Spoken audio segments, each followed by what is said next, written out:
strength in all my weakness. You're the healer of my wounds. Joy instead of mourning. Teach my heart to follow you. 감사합니다. 저를 한번 따라해 주실까요? 하나님의 의. 오늘 이런 제목으로 로마서 1장 17절 한 절 말씀 가지고서 얼른 짧게 나누도록 하겠습니다. 기독교라고 하는 말은요, 기독이 중요한 종교다라고 하는 말이겠죠. 기독이 핵심이 되는 그런 종교다라고 하는 말일 겁니다. 그렇다면 기독이 뭔가요? 기독은요, 뭐 다들 상식으로 알고 계시겠지만 그리스도의 한자어 도금 표기입니다. 그래서 기독교와 그리스도교는 같은 말인 거죠. 그리고 그렇다 하면 기독교, 즉 그리스도교가 가장 중요하게 여기는 것은 그리스도라고 하는 뜻이 될 텐데요. 그래서 사실 기독교라 함은, 그리스도교라 함은 우리 개신교와 함께 천주교를 함께 포괄해서 기독교라고 부르는 그런 한데에 묶어서 이르는 그런 말입니다. 그렇다면 천주교와 개신교가 왜 분리가 되었는가? 다들 아실 법한 신앙적, 세계사적 상식이지만 아주 짧게 오늘의 말씀을 위해서 이렇게 언급하자면, 간단하게 살펴보자면 이렇습니다. 예수님이 부활 승천하신 후에 이제 로마 제국에서 기독교, 예수님으로 인해서 발흥되었던 이 기독교와 제자 공동체, 제자들은 박해를 받기 시작했죠. 특히 AD 64년경에 로마의 대화제가 있었는데, 이 로마 대화제 때에 뭐 온갖 소문이 뭐 이렇게 막 성내에 나돌았다고 하죠. 제가 설교 중에 언급했던 기억도 있는데요. 그 중에서 특히 뭐 네로가, 이 미치광이 네로 황제가 이 시흥을 도두기 위해서 일부러 불을 질렀다, 막 이런 종류의 루머까지 나도니까 이 정치적인 어떤 위기감을 느낀 네로가 그리스도인들에게 이 방화의 책임을 딱 이렇게 덮어 씌우는 그런 일들이 있었습니다. 그러고 나서부터는 본격적으로 그리스도인들에 대한 박해가 시작되었죠. 베드로, 바울을 이렇게 시작으로 해가지고 이제 사도들의 순교가 이후로부터 계속 시작되는 그런 핍박, 박해의 시기를 보내게 됐고요. 기독교는 카타콤이라고 불리는 지하 공동체, 지하 교회로 숨어들고 그렇게 조직되게 됐습니다. 그러다가 AD 313년 콘스탄티누스의 이 기독교 공인 이후로부터는 이제 로마 세계의, 로마 제국의 주류 종교로 이렇게 올라서게 됐죠. 그러면서 기독교는 이전과는 아주 다른 취급을 받게 됐습니다. 약 200여 년에 걸친 박해의 시기가 끝났고 명실상부 대제국의 공식 종교가 되니까 이제는 이 대제국에서 살아남기 위해, 성공하기 위해서는 필수 조건이 되어버린, 오히려 누구나 다 믿어야만 하는 그런 종류의 종교가 되었던 거죠. 그로부터 약 1000년 동안 이 기독교는 태생하고는 썩 어울리지 않는 그런 화려함을 옷 입고서 로마 지중해 세계의 이제 주류 종교로 자리를 잡게 됐습니다. 주류 종교가 된 기독교가 이전과는 많은 것이 달라졌죠. 카타콤이라고 했던 이 지하 공동체, 소리내어 찬송할 수도 없었고 막 이렇게 그랬던 이 지하 공동체, 하지만 서로를 향한 사랑과 참된 나눔, 섬김과 희생이 있었던 가족 공동체, 교회가 이제는 현대의 우리가 유럽의 관광지를 떠올리면 쉽게 떠올릴 수 있는 뾰족한 첨탑, 종탑 이런 것들로 화려한 건축물로 대표되어진 그런 건물이 되어버렸고요. 그리고 거처가 발각될까 봐 이렇게 숨죽여서 부르던, 눈물과 한숨이 어린 그들의 허밍으로 불렀던 찬송은 수백 수십여 명의 오케스트라를 동원한 웅장한 음악, 귀족들의 BGM이 되었습니다. 그리고 그리스도를 향한 신앙 고백, 사랑 고백이었던 그 신앙은 로마 사회를 살아가는 에티켓, 그와 동시에 상식, 더 나아가서 성공하려면 꼭 알아야 하는, 가져야만 하는 배경이 되어버렸죠. 뭐니 해도 가장 비참한 사실은 사랑의 하나님께서 성자 예수님을 주시면서까지, 목숨을 대가로 치르면서까지 자기의 자녀들을 구속하신 이 놀라운 은혜가 돈으로 환산되어지는, 돈으로 사고 팔리는 소비재가 되었다는 사실일 겁니다. 이처럼 타락한 구교에 반발해서 이 개혁을 외친 이들로부터 1517년 루터가 비텐베르크 성당의 문 앞에 딱 이 그 95개조 반박문을 붙이는 것으로 시작된 그 종교 개혁, 그로부터 분리되어진 개신교회, 개혁교회의 전통 위에 서 있는 것이 우리가 되었고요. 그래서 우리를 부르는 호칭이 개신교, 고칠 게, 새로울 신, 종교교, 가르칠 교, 이렇게 해서 우리가 개신교라는 이름을 갖게 되었고요. 이 천주교와는 구별되는, 구교와는 이렇게 분류되어지는 그런 의미의 개신교도들이 우리가 되었습니다. 그래서 저항하다라고 하는 의미의 라틴어인 프로테스탄트도 또한 똑같이 우리를 가리키는 말인 겁니다. 오늘 설교를 시작함에 있어서 제가 갑자기 개신교의 역사에 대해서 이렇게 쭉 아는 척하면서 이렇게 좀 이렇게 착잡한 분위기, 딱딱하고 차갑고 냉랭한 분위기를 만들면서 이렇게 언급을 한 이유는요. 오늘 우리가 만난 본문인 이 로마서 1장 17절은요. 종교개혁자로 우리에게 잘 알려진 독일의 사제, 제가 방금 언급한 이 루터가 종교개혁을 일으키는 그런 촉발시킨 근거 구절이 되었기 때문인데요. 우리 다시 한번 더 이 본문을 읽어보시죠. 시작. 하나님의 의가 복음 속에 나타납니다. 이 일은 오로지 믿음에 근거하여 일어납니다.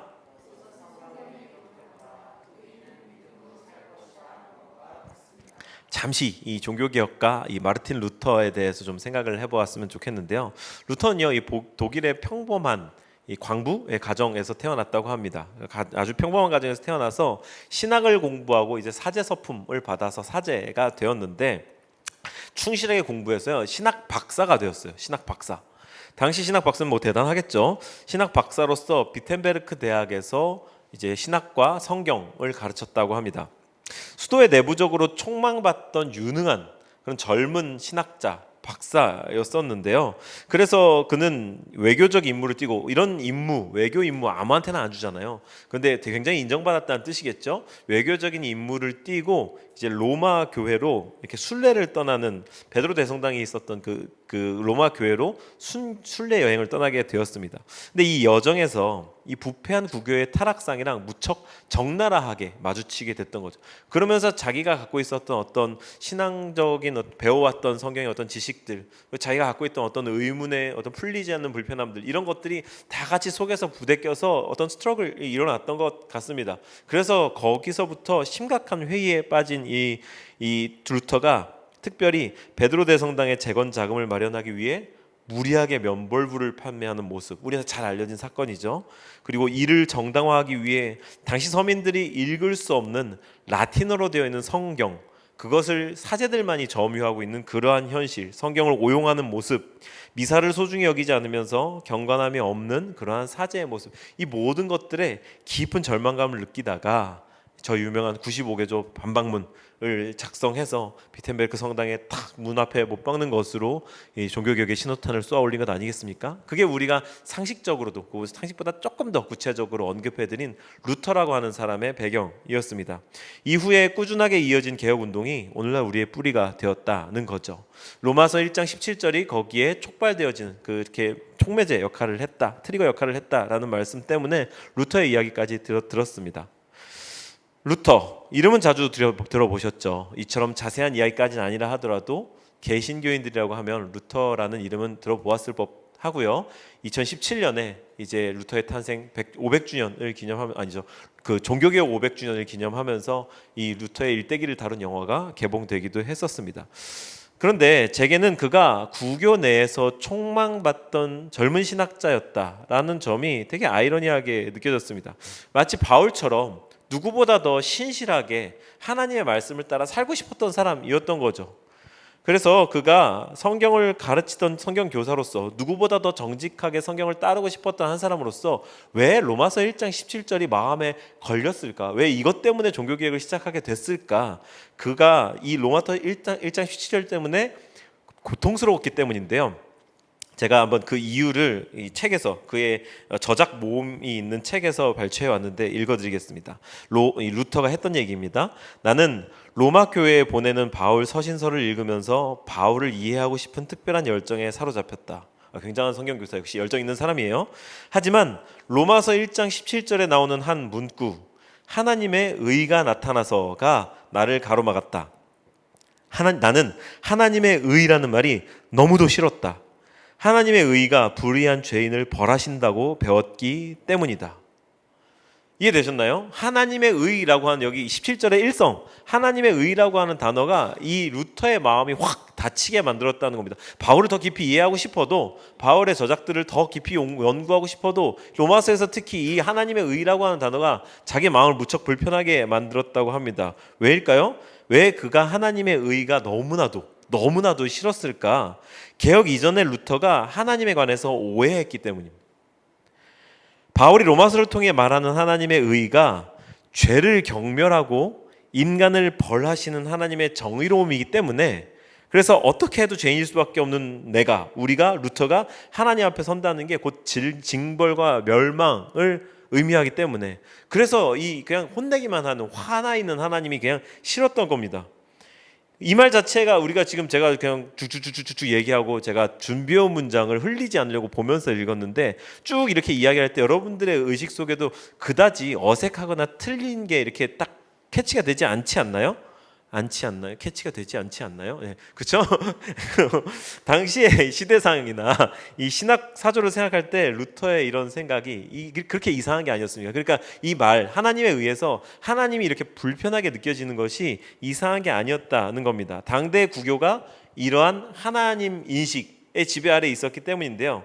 여기에 더해서 이 공로 사상, 내가 뭘 하면, 하나님의 비위를 맞추면, 하나님의 화나 있는 걸 좀 달래드리면, 그러면 그 선물로 연옥에서 천국으로 옮겨질 거야. 그리고 조금 이렇게 비참한 곳에 있던 내 영혼이 이제 하나님 품에 안길 수 있을 거야. 먼저 돌아가신 어떤 분의 영혼을 하나님 품에 안겨드릴 수 있을 거야. 동전소리가 연복의 바닥에 떨어지는 그 소리를 듣는 순간 그의 영혼이 하나님 나라로 천국으로 옮겨진다. 이런 종류의 문장들이 그때 당시 구교의 배경이었기 때문에 공로 사상이 발전하면서 신자들은 미사, 고해, 면벌부를 통해 하나님의 의를 회복한다고 배웠고, 특별히 면벌부는 하나님의 의로부터 오는 형벌을 면해준다.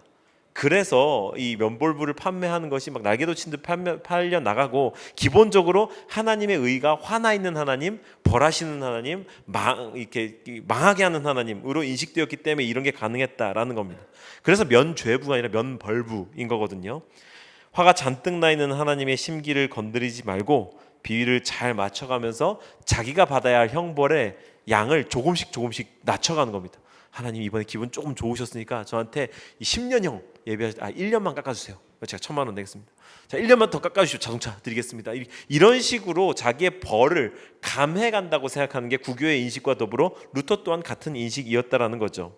그렇게 되면 하나님의 심기를 건드리지 말고 비위를 잘 맞춰가면서 그 형벌을 조금씩 줄여가는, 그게 착한 신자의 이상이었을 겁니다.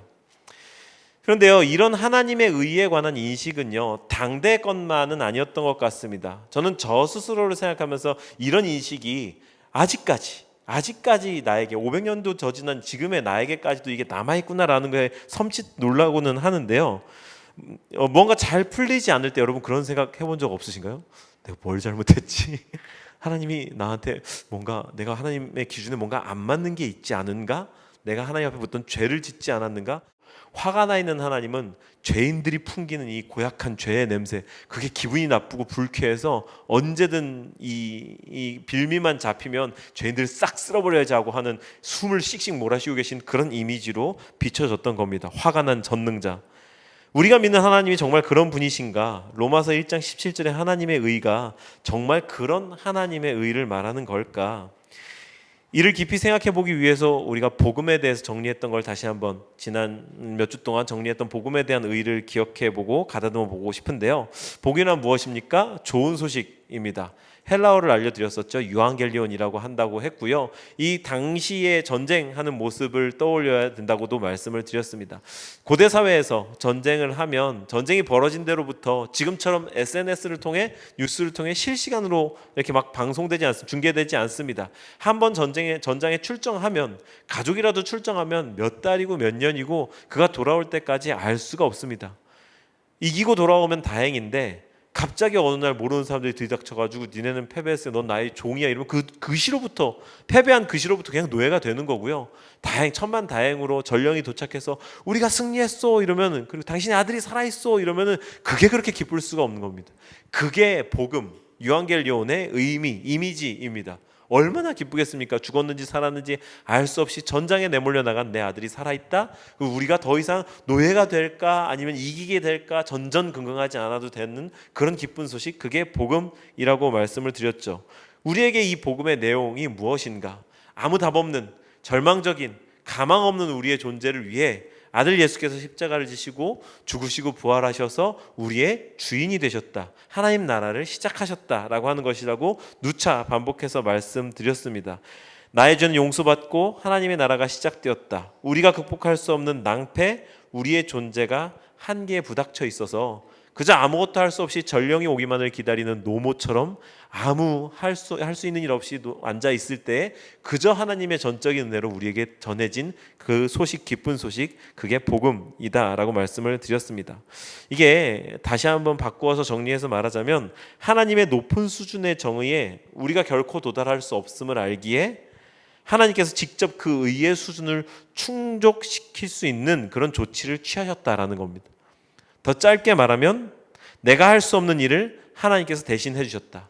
제가 오늘 복음이라는 의미를 다시 정리하면서 왜 이 부분을 이렇게 길게 가져가냐면, 왜 또 이렇게 한번 피곤하게 정리해내냐면, 오늘 이 정리가 우리가 17절을 이해하는데 무척 중요한 키가 되어주기 때문입니다. 내가 할 수 없는 일을 하나님께서 대신 해주셨다.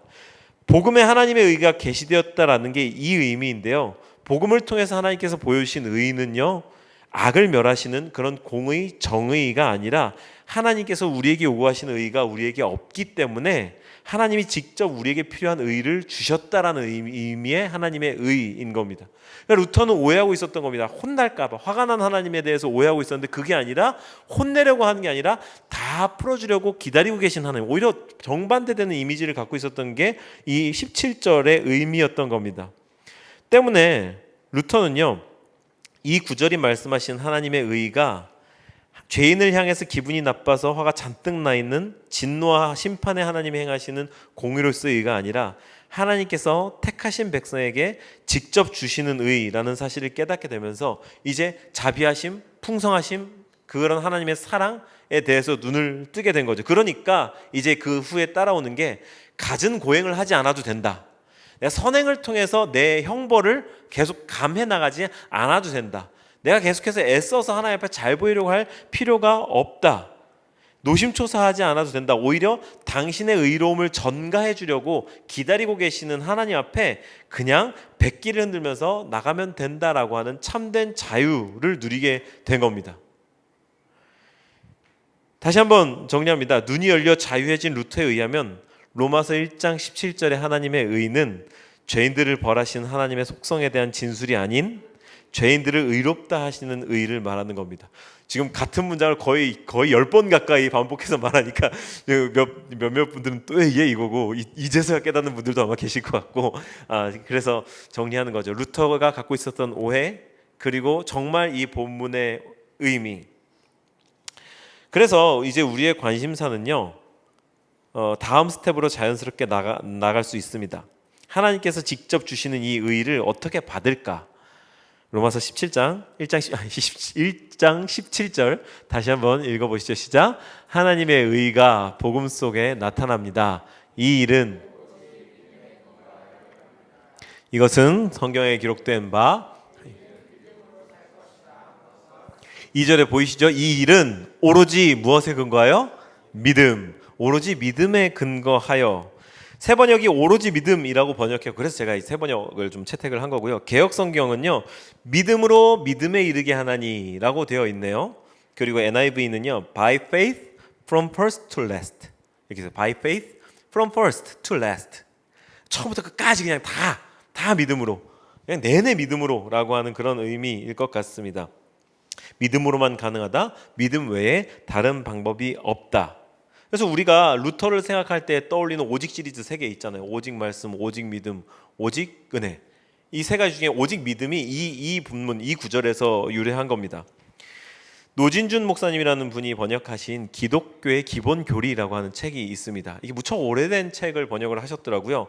이 책이 어떤 책이냐면요, 1961년부터 62년까지 2년 동안 미국의 크리스천어티 투데이에 기고되었던 이 우리 기독교 신앙의 여러 가지 개념들을요, 네로라 하는 보수 복음주의의 학자들이 이 한 가지 한 가지씩 토픽을 맡아가지고 정리해낸 그런 책입니다. 20세기 보수 복음주의의 신학을 대변한다라는 그런 평을 받는데요. 이 가운데 믿음이라고 하는 챕터, 믿음도 한 챕터로 이 켈빈 린튼이라고 하는 박사가 저술을 하셨는데요. 이분은요, 성경에 언급된 믿음을 두 가지 타입으로 나누었습니다. 한번 따라 하실까요? 구원에 이르는 믿음, 그리고 또 하나는 살아있는 믿음. 이렇게 믿음을 두 가지 타입으로 좀 나누어서 보셨습니다. 그리고 이 책이 이렇게 말합니다. 구원에 이르는 믿음과 살아있는 믿음 사이의 차이는 생명을 공급하기 위해 처음 열린 통로와 능력과 승리 영광을 공급하기 위해 지속적으로 사용되는 통로의 차이다. 어떤 의미인지 아시겠죠? 그냥 처음에 어떤 문은 열어야 되는 거예요. 어떤 길은 닦아야 되는 거예요. 그게 이제 구원에 이르는 믿음인 거고, 이제 그 후에 계속 그 길로 오가면서 뭐 이렇게 물자를 나르면서 계속해서 에너지원을 공급하고 이런 종류의 물자 수송로랄까요? 이러한 통로가 이제 살아있는 믿음이다라고 이분이 이렇게 정의하셨습니다. 그럼 이분의 정의에 따르면요, 제가 지난주에 설교 말씀으로 전해드렸던 믿음 이라는 것이 그렇게 말씀을 드렸잖아요. 관계적인 것이다. 하나님과의 신뢰관계다. 그런 것을 도전했지 않습니까? 특히 현재 분사형을 취하고 있는 동사다라는 것을 이제 막 강조하면서 우리가 지금도 계속돼야 되고 우리가 살아내야 되고 동사적인 믿음 막 이런 얘기를 하면서 지난주에 설교를 맺었었죠. 이 말하자면은 제가 지난주에 전했던 그 설교 거기서 강조했던 믿음은요, 이분의 정의에 따르자면 살아있는 믿음인 겁니다. 살아있는 믿음, 능력과 승리의 영광을 공급하기 위해 지속적으로 사용되는 통로. 그것이 현재 분사형이자 동사로서의 믿음인 거죠. 그렇다면 오늘 본문에 드러난 이 믿음으로써 믿음에 이르게 하나니 하나님의 의가 나타나는 그 믿음, 우리가 오로지 믿음으로 가능한 그 믿음은요, 여기서 가리키는 믿음은 구원에 이르는 믿음일 겁니다.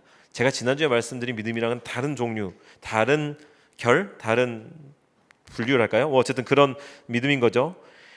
이게 처음에 이 통로를 통해서 하나님께서 우리에게 요구하심과 동시에 직접 주시고자 하신 하나님의 의가 전달되어지는 최초의 통로가 되는 겁니다. 오늘 설교 너무 어렵게 하고 있는데 저도 힘들고 여러분도 힘들고 주여 지혜를 주시고 잘 전해지게 하여 주시옵소서. 이것을요, 왜냐하면 제가 더 딱딱한 말을 입에 올리려고 이것을요 신학 용어로 칭의라고 합니다. 들어보셨죠? 칭의. 한번 따라해 주실까요? 칭의.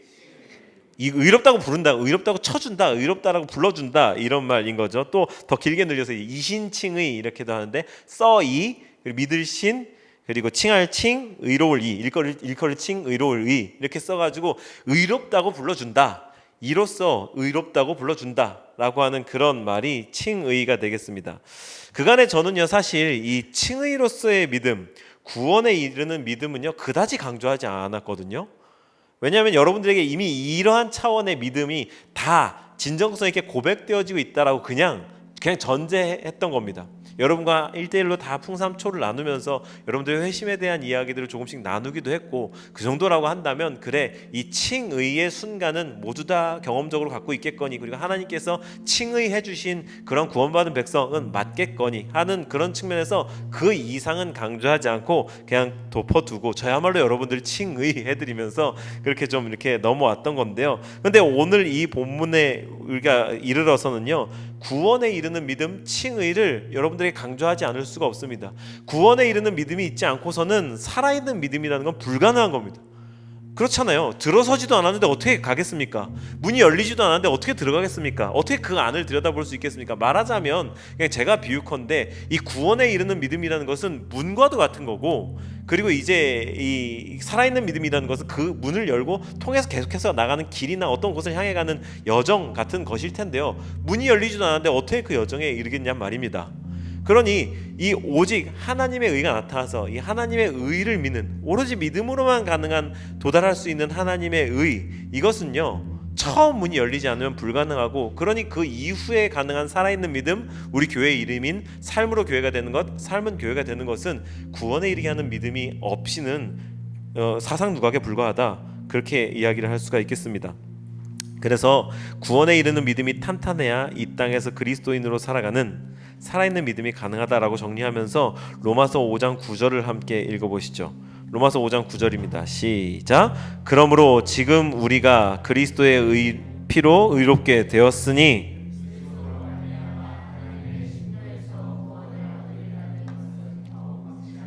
화면을 보시면요, 쉼표를 기준으로 앞에 문장은요, 그 하나님의 그리스도의 피로 의롭게 되었으니 과거 시제로 쓰였고요, 하나님의 진노에서 구원을 얻는 미래 시제로 쓰였습니다. 무슨 말입니까? 이 현재에 우리에게 현재의 어떠함과 미래의 어떠함이 있다는 것이고요, 쉼표를 기준으로 앞쪽은 제가 방금 말씀드린 이제 칭의인 겁니다. 제가 장로교의 교리를 아주 조금 아는데, 장로교의 그 구원의 서정이 있죠. 9단계인가요? 그 구원의 서정이 있는데, 여기에 칭의 이후에 이제 펼쳐지는 삶 가운데 이 쉼표 이후의 부분은 영화, 우리가 이제 그리스도와 함께 영원히 그의 나라에서 하나님을 이제 구주로 찬송하면서 세세토록 하나님을 찬송할 그날이 영화롭게 되는, 영광스러움을 입는 영화인데, 이 지금의 칭의가 훗날 영화에까지 이어져야 하는 그 그림을 이게 보여주고 있는 거거든요. 그리고 그 사이에서 존재하는 지금의 우리의 삶이 성화인 겁니다. 거룩하여져 가는 삶. 그러니 그리스도인의 삶은 날로 조금씩 더 거룩해져 가는 성장과 성숙이 있어야 하는 겁니다. 이게 늘 들었던 얘기인데 굳이 딱딱한 용어들을 한번 정리를 해보았거든요. 존 파이퍼, 제가 좋아하는 그리고 존경하는 신학자이자 목회자인 존 파이퍼가 이 구절을 두고 이렇게 말했습니다. 이 구절에서 핵심 쟁점은 이것이다. 하나님은 어떻게 믿는 자를 생명으로 옮겨 마지막 날에 진노에서 구원을 받고 영원한 생명과 기쁨을 얻게 하시는가. 믿는 자가 생명으로 옮겨 마지막 날에 진노에서 구원을 받는 그 순간까지 그 사이에 삶이 있다는 겁니다. 우리에게 성화라는 과정이 반드시 거쳐져야 한다라고 하는 것이고요, 칭의된 순간으로부터 영화에 이르기까지의 그 시간적 여백을 이야기를 하고 있는 거죠.